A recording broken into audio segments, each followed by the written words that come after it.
Hi, I'm Nathan Fake. This is my studio. This is where I make music. I'm gonna give an explanation sort of how I made the turtle, which is off my record, Hard Islands, my last record that I had released. I work mostly in Cubase VST5. Basically the turtle, I wrote it about, I must have actually written, like, I had like a couple of melody parts to sort of bouncing around, like go.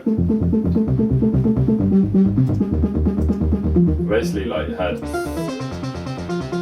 this part like bouncing around for like a few years before I actually did anything with it. Well, it was this MIDI part basically. This is the bass line.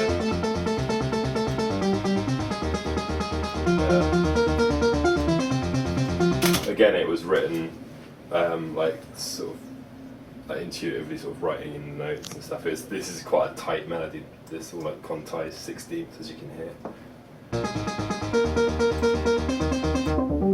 Yeah, basically the synth is the A1. It's a stack of two oscillators. There's this triangle wave and a saw wave that's just like stacked like an octave above each other. Like it started off with just like the saw part,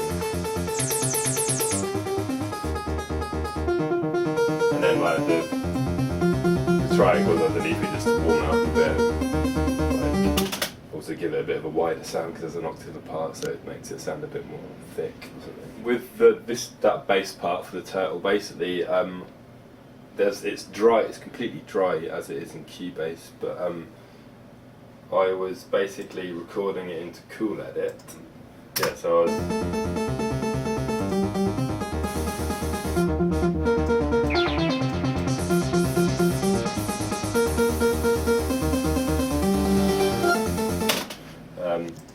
That's that I recorded, and basically I just added like a really kind of like small reverb in Cool Edit, just because I really like the Cool Edit reverb effect. Yeah. It's a bit of a long-winded way of doing it, but so just to sort of.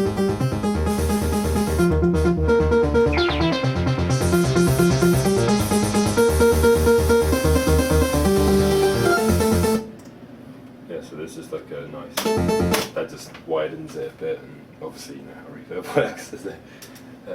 Yeah, and that's basically it. I mean, I throughout the whole track it is just like recorded MIDI parts, that MIDI part into audio. So yeah, the introduction part, and yeah, this is how it is on the record.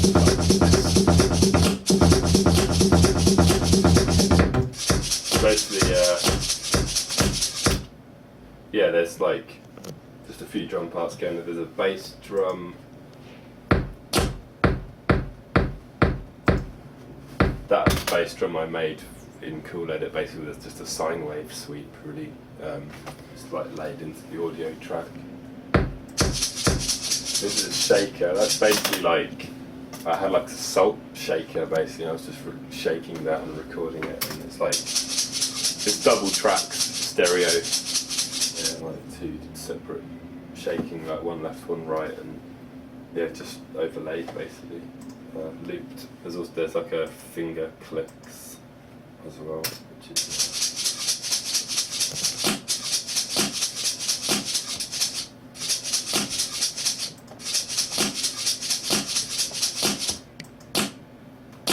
That is just me clicking my fingers. Recorded with this microphone, which cost about a £5 from Tandy, which I bought about 10 years ago. It's very low quality mic, but I like it. It's rough, and I run it through the preamp when I'm recording because you get a nice distortion. It just brings out the high ends a bit more on it. They're all the parts that are in the intro basically, and just.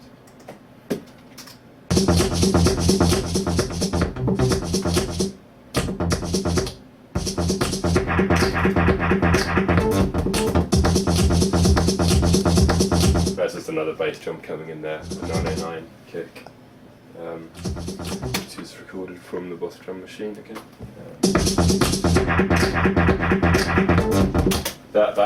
It's just the shakers pitched down an octave just for half a bar. The pitch shifting was done in down cool edit again, just with a pitch shift. And there's like a little sort of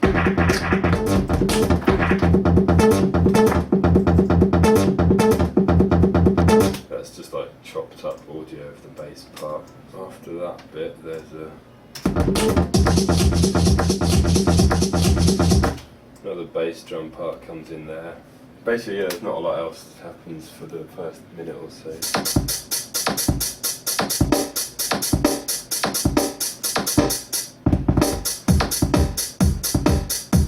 There's some extra parts coming in there. There's a hi-hat part and the snare as well. The snare came from this snare drum part.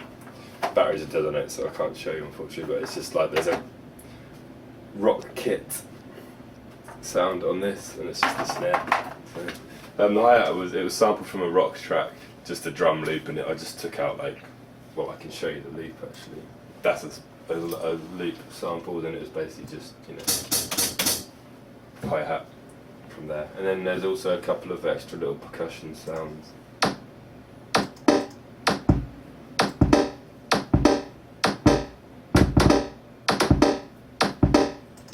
Well, yeah, there's that little click which is coming from the Boss drum machine.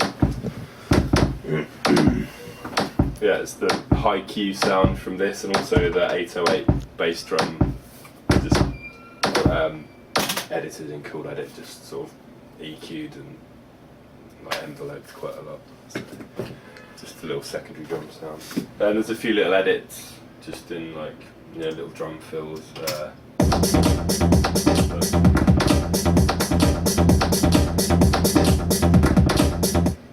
That's just like a little sort of roll, just like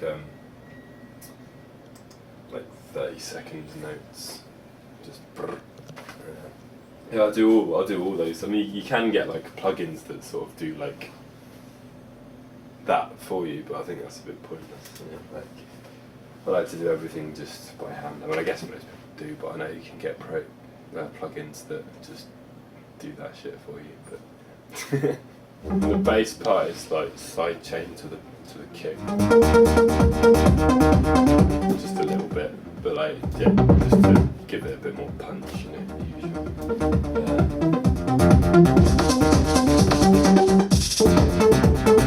There's a little edit on the shakers there, done in the same way as the kick drum before. The thing is, like, the difference, probably the main thing that you're noticing with, you know, Cubase VST is that there's no automation, or like actual envelopes that you can draw in. I mean, you can automate stuff, but you have to sort of do it live, which is actually the way I prefer to do it. I've never actually been able to get on with like drawing in envelopes. I just find that a bit too clinical and like sort of like, you know, preempting where things are gonna, like, you know, go up and down. I just like, I started off making music in a sort of live way, so that's how I always kind of do it. I just record myself just doing it as with the track, rather than sort of like designing where it's going to go, because I just find that a bit sort of, I can't quite sort of get comfortable with doing that. So, but yeah, when I automate stuff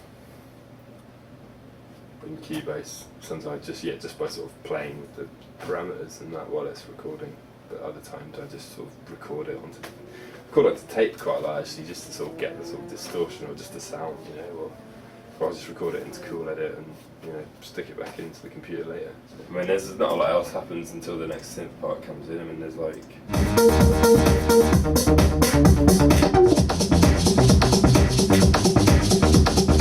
again, that's just like the bass part that I've been editing live, just sort of put in, you know, and then it's all live really, like the sort of the edits and that, and just fading the parts in and out. There's not really much to see on the actual arrangement screen here when that's happening, because it's all just like pre-recorded blocks put in, so it's just waves. So this bit, there's like a little break with a delay that comes in on the bass part, and there's like a ride cymbal. The ride came from the Boss drum machine again. Basically, yeah, I'll play it.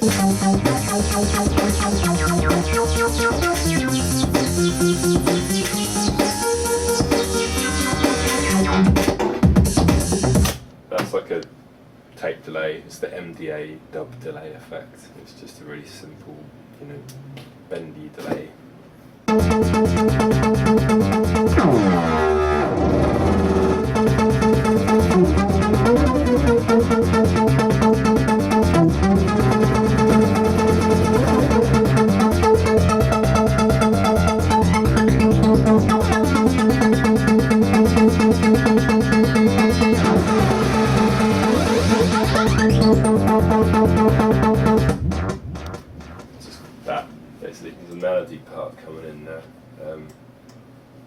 that's another A1 part.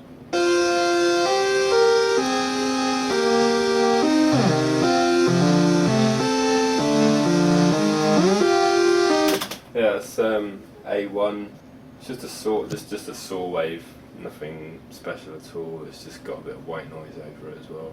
The pitch bend is actually, it's just the octave controller, like, you know, like this on. I like to do that a lot. Yeah, it's just cut off.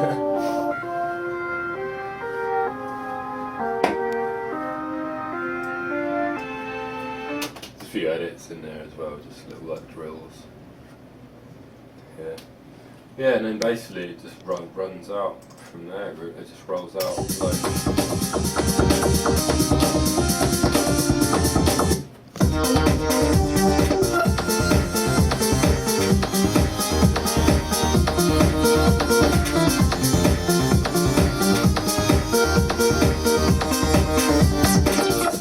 it's literally just those two MIDI parts. They're the only MIDI parts that are in there. You know, you've got the bass line and the chords. So there's like the release being increased on the synth.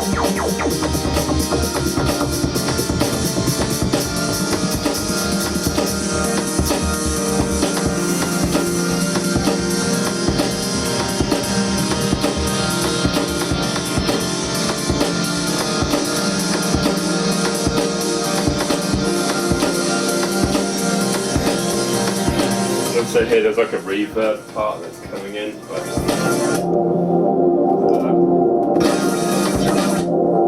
it's like the reverb of the melody part of the reverb from that, basically just like about a minute long, like just a reverb tail that's about a minute long and just sort of filtered and like sort of together to go on forever. So it was Cubase reverb. That was. It's just like, yeah, the Wonder Verb, which is just like from Cubase VST3 actually. It's like a really old, but it's a really nice. It's a really nice reverb. It's just basically just on or off and all the length. Yeah, and that like.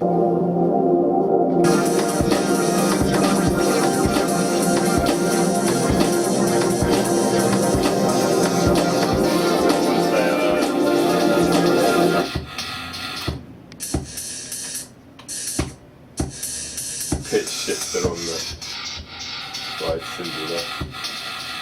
And I did it like sort of bits at a time on that one, but like,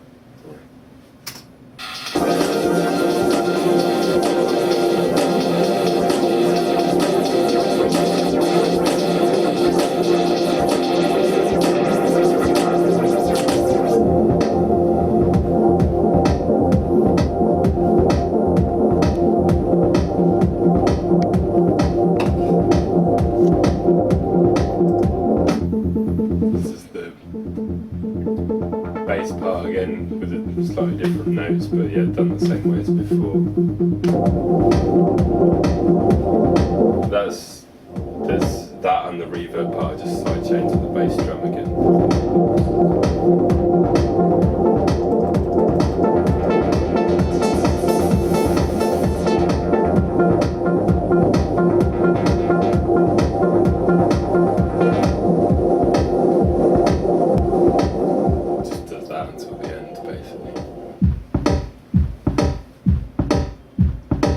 The end.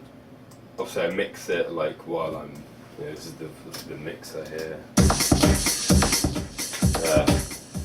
Yeah, I mean it's all, I do it as I'm sort of adding each part, I mix it, you know, so then when it comes to the point where I've finished, it's all, you know, ready to go basically. And then yeah, I just bounce it straight out of Cubase really, and then like after that I'll just bounce a little bit now. That's the wavs bounce, and then I'll just quite often I'll like EQ it or compress it a bit, just in Cool Edit, you know, like just to fatten it up, or you know, if it sounds a bit too spiky, I'll just take some of the high end off, or you know, usual stuff, compress it.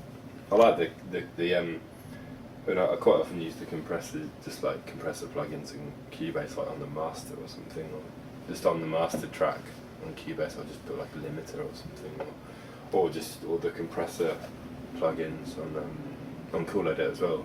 Quite nice. So yeah, can't get enough of those compressors. I've been Nathan Fake, and my studio.